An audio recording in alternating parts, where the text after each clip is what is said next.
Hello everyone, namaste.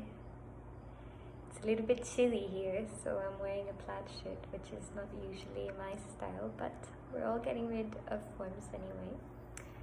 And this is what this book is telling us. So without any further ado, I will start reading where we left off. It was chapter 2, verse 21. On a full moon night, the moon is seen by unhazed eyes as one alone. The reality should also be seen this way. Where there are two seen, that sight's impaired. Because there is one and only one, the mind which perceives two is false. He who teaches this is truly great.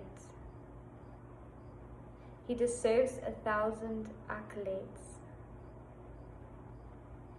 A guru gives the gift of wisdom to both the wise and the foolish man. But only he crosses over this ocean of life, who attains the knowledge of truth for himself. He who is free from attachment, free from hate, engaged in securing the good of all, firm in knowledge and steady of mind, will reach at last the highest states. So we're speaking about the archetype of the Bodhisattva, anchored in truth, anchored in the self, in the service of truth, and recognizing all as parts, without any division, without parting and fragmenting into separateness.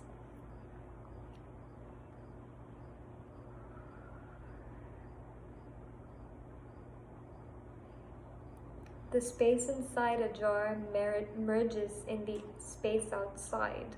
When the jar is destroyed, the yogi, when the body is destroyed, merges into the universal consciousness, his own true self.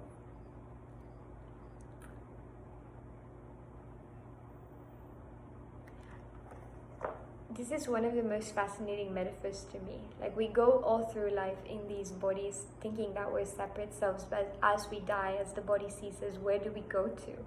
And this mystery is underlying every principle of life.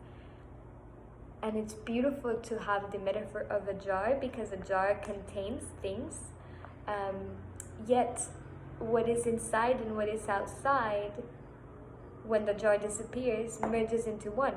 It's all the same. So these containing forms that we carry through our existence, whether it be thought patterns or our individual sense of identity,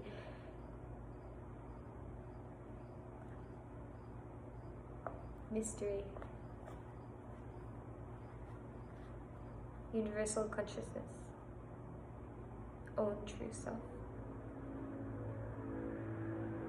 The destiny of those devoted to action is the result of their thought at the end of their life. But the destiny of a yogi established in unity is not determined by his thought at the end. One may express in speech the destiny of those devoted to actions, but the destiny of those established in yoga cannot be told. They go beyond speech. A yogi has no particular path. He simply renounces imagining things. His mind then ceases of its own accord, and the perfect state just naturally occurs.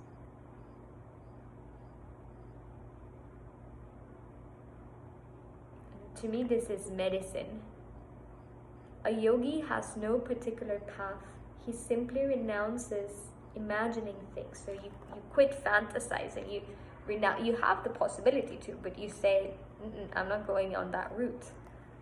His mind then ceases of its own accord, therefore it's not going in the direction of the patterns of the ego, and the perfect state just naturally occurs, the natural unfoldment, the supreme destiny, without any influence of our limited, bound, structured identity. Wherever a yogi may meet his end, whether beside a holy river or in an outcast's hut, His births are through, he merges in Brahman. He who has realized the innate, unborn, incomprehensible self, Jata, never becomes stained while enjoying the fruits of his desires. He remains always free of stain, free of karma. The ascetic, concentrated on the self, is never bound. He goes beyond illusion, beyond comparison, beyond form, beyond any support, beyond the body and its nourishment, beyond duality, fear, desire, and powers. It's the Lord, the Self, the Eternal he attains.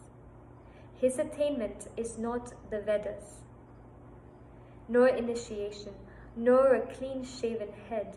It is not a guru or disciples or bountiful treasures or the practice of postures or wearing of ashes. It's the Lord, the Self, the Eternal he attains.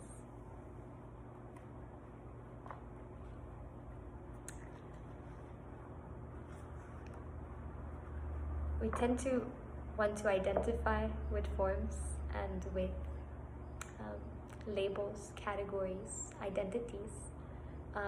It gives security to have an identity, even the way we dress. And removing oneself from that and allowing oneself the freedom to experience reality. And I know this is a really superficial example, but anything can be turned into an identity, a form of like security. Okay, now I'm this, which is completely false, because who are you really beyond these identities? Because an identity is in the construct, an identity is the persona, and so when you remove that, what remains?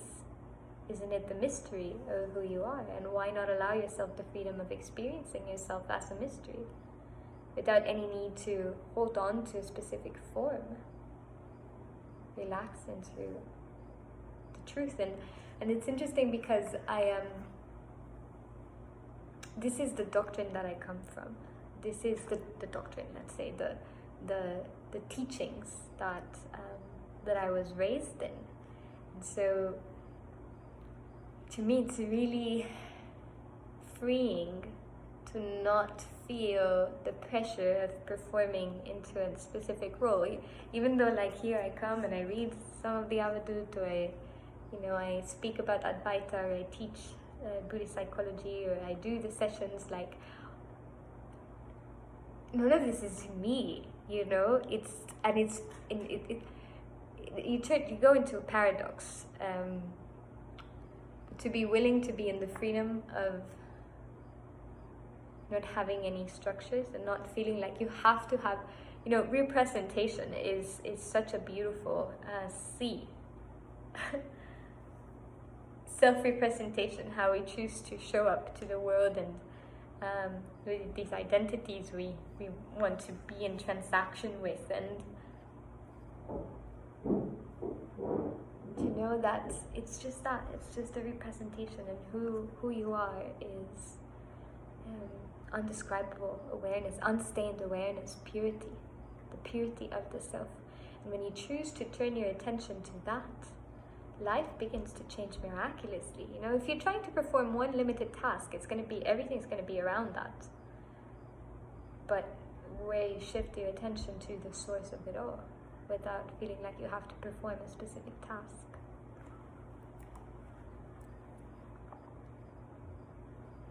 And of course, like, there's useful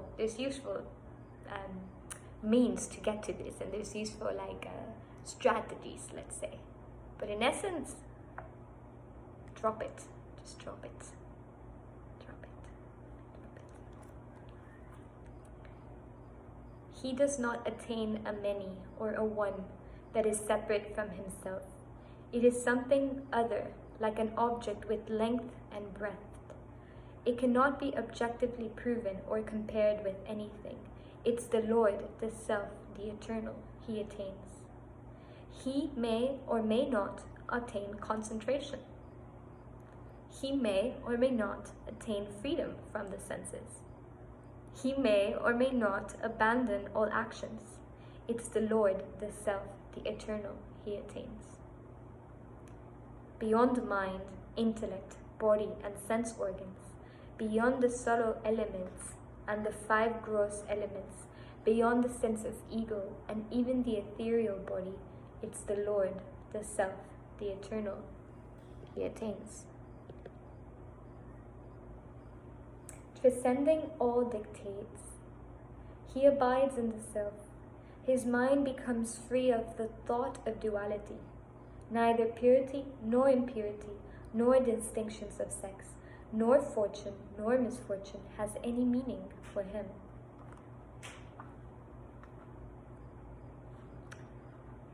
If the mind and speech can't reveal the Self, how could the Guru's teachings reveal the Self?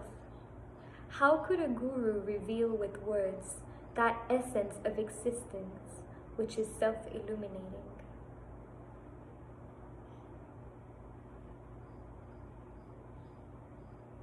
In this song of the Avadhut composed by Sri Dattatreya, in this instruction on the wisdom of the Self. This is the 2nd chapter.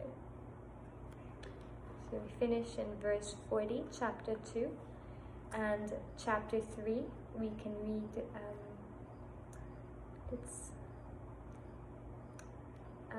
let's continue on another video. Namaste.